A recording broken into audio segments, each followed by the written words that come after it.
Bertemu harimau.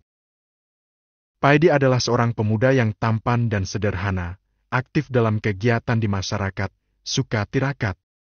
Suatu ketika Paidi ingin ziarah ke makam salah satu ulama besar, konon menurut masyarakat sekitar adalah makam pasukan Diponegoro. Assalamualaikum, Paidi memberi salam kepada penjaga makam. Waalaikumsalam warahmatullahi wabarakatuh, jawab penjaga makam. Monggo mas, kata penjaga makam sambil mempersilakan masuk ruang tamu makam. Makam tersebut adalah makam Syekh Mukhtar.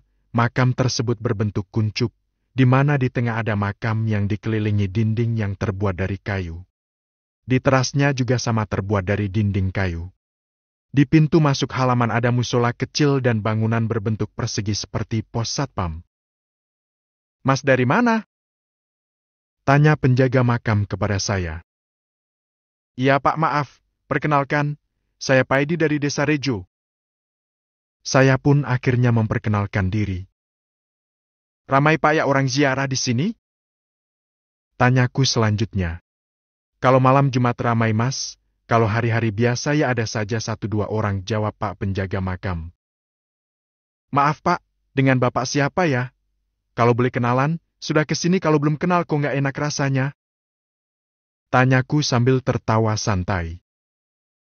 Hehehe, ya mas, sampai lupa memperkenalkan diri. Jawab penjaga makam. Nama saya Soleh mas, asli dari kampung sini. Jawab Mbah Soleh memperkenalkan dirinya. Mbah Soleh sudah lama jadi penjaga makam? Tanyaku sambil mengeluarkan pisang goreng yang aku bawa dari rumah. Sudah 20 tahun lebih mas, kata Mbah Soleh. Sudah lama ya? Sahutku. Iya, semenjak bapakku meninggal, aku yang menggantikan di sini. Jawab Mbah Soleh. Monggo Mbah pisang gorengnya, saya menyodorkan pisang goreng yang sudah saya taruh di atas kertas minyak. Terima kasih mas, jawab Mbah Soleh. Aku pun mulai ambil 1 potong untuk kumakan, biar Mbah Soleh juga ikut makan. Monggo Mbah, kuulangi lagi permintaanku. Iya terima kasih mas, jawab Mbah Soleh sambil tangannya mulai bergerak mengambil 1 potong pisang goreng. Mbah Soleh akhirnya menikmati pisang goreng buatanku. Bagaimana rasanya Mbah? Tanyaku setelah tahu Mbah Soleh menghabiskan 1 potong pisang goreng. Enak mas, pisang apa ya ini? Tanya Mbah Soleh pingin tahu sambil tangannya bergerak lagi ambil 1 potong untuk dimakan. Pisang sobo gandul, kalau di desa saya namanya Mbah, jawabku. Aku terdiam memperhatikan Mbah Soleh yang sedang menikmati pisang goreng. Paidi pun akhirnya pamit kepada Mbah Soleh untuk melakukan sholat sunnah dulu di musola makom yang ada di sebelahnya. Mbah, saya izin sholat sunnah dulu ya di musola. Silahkan mas, jawab Mbah Soleh. Paidi pun bergegas meninggalkan tempat itu dan menuju tempat wudhu, kemudian melanjutkan sholat sunnah di musola. Setelah melakukan sholat sunnah dan dizikir, Paidi melanjutkan ziarah ke makam Mbah Syekh Mukhtar. Assalamualaikum ya ahli kubur, assalamualaikum ya waliullah, assalamualaikum ya Syekh Ali Mukhtar. Uluk salam yang diucapkan Paidi untuk ziarah di makam. Selanjutnya Paidi membaca dizikir seperti pada umumnya para ziarah. Kebetulan saat malam itu sepi. 2 jam lebih Paidi melakukan zikiran di makam tersebut. Saat ini waktu menunjukkan jam 0:12 WIB, suasana sepi sekali. Mbah Soleh kayaknya juga sudah tidur, suara belalang dan unggas malam juga tidak terdengar lagi, nampak sunyi sekali. Sayup-sayup angin mulai semilir di telinga Paidi, semakin lama angin semakin kencang. Tapi anehnya, angin hanya ada di sekitar Paidi saja.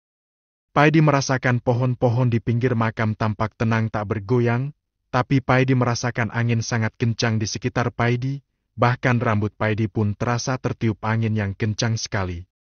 Tiba-tiba dari balik dinding makam yang ada di depan Paidi muncul harimau yang membuat Paidi sedikit terkejut. Harimau itu jongkok memandangi Paidi. Kebetulan Paidi sendiri sudah selesai melakukan zikiran. Ada perasaan aneh pada diri Paidi. Kenapa ada harimau di sini? Dalam batin Paidi. Paidi pun memandangi harimau tersebut. Mereka saling memandang, Kurang lebih 10 menit tidak ada suara atau pergerakan sama sekali. Tak lama kemudian harimau tersebut seolah-olah mengajak berbicara pada Paidi untuk mengikuti langkah atau arah perginya harimau itu. Harimau itu berjalan santai keluar dari halaman makam. Dengan kondisi sadar, Paidi pun juga mengikuti langkah harimau tersebut dengan jarak sekitar 5-10 meter. Masih ada rasa takut yang dirasakan Paidi saat itu, karena baru pertama kali Paidi bertemu dengan harimau langsung. Harimau berjalan ke arah timur selatan atau tenggara tepatnya. Kemana yang dituju harimau ini? Dalam benak batin Paidi, harimau terus berjalan ke selatan. Ini kan jalan ke kampungku? Ucap Paidi dalam hati. Harimau berhenti di samping masjid kampung itu, seolah-olah harimau itu memerintahkan untuk melakukan sholat di masjid itu. Kenapa aku kayak diperintah sholat? Guman Paidi dalam hati. Baiklah, aku sholat sunnah aja sebentar, lanjut Paidi sambil berjalan menuju masjid. Paidi melaksanakan sholat beberapa rekaat dan beberapa salam. Setelah sholat dan berdoa, Paidi keluar masjid, ternyata harimau masih jongkok di samping masjid. Harimau melangkah lagi ke arah timur, Paidi pun mengikuti dari belakang harimau tersebut dengan jarak sekitar 5 meteran. Hendak kemana ya harimau ini? Tanya Paidi dalam hati. Perjalanan pun terus berlanjut sampai ke timur selatan, lebih tepatnya ke tenggara, jalan melewati jalan setapak pinggiran kampung sejauh kira-kira 5 kilometer. Tak terasa berjalan, akhirnya harimau tersebut berhenti di depan pondok pesantren. Pondok pesantren itu tampak sepi. Karena waktu memang sudah malam, menunjukkan pukul 3:30 malam atau pagi tepatnya. Pondok tersebut tidak terlalu besar, dan tempat santri berbentuk angkring. Penghuninya sudah tidur semua, mungkin kelelahan. Setelah di depan pondok, harimau tersebut masuk ke halaman. Pondok tampak sepi. Paidi pun mengingat-ingat. Bukankah ini pondok pesantren yang sering saya lewati? Kenapa ya aku kok disuruh mengikuti ke sini? Tanya Paidi lirih, hanya terdengar dirinya sendiri. Aku ikuti sajalah. Ada apa sebenarnya? Kata Paidi dalam hati. Paidi pun mulai melangkah beberapa meter dari gerbang utama sambil melihat ke bawah, karena depan gapura tersebut tanpa ada turunan atau semacam tangga.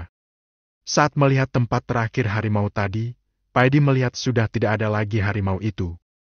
Paidi merasa nggak enak di tempat orang, apalagi di halaman pondok pesantren, dikhawatirkan dianggap pencuri. Akhirnya Paidi melangkah meninggalkan pondok pesantren tersebut. Tak terasa waktu sudah hampir subuh. Sayup-sayup terdengar alunan tarkim dari suatu masjid yang jauh. Waktu menandakan akan masuk subuh. Paidi pun bergegas jalannya melewati pematang sawah biar cepat sampai rumah. Tak terasa waktu sudah azan subuh tepat di depan masjid di kampung Paidi. Paidi pun bergegas ambil wudhu di belakang dan ikut sholat jamaah subuh. Sebelum sholat jamaah subuh, Paidi pun sempat sholat sunnah beberapa rakaat sebelum sholat subuh dimulai. Setelah jamaah subuh, Paidi pun pulang menyusuri jalan kampung dengan jamaah yang lainnya. Dalam perjalanan pulang, Paidi mengingat kejadian yang baru saja dialami. Apa maksud dari perjalanan ini?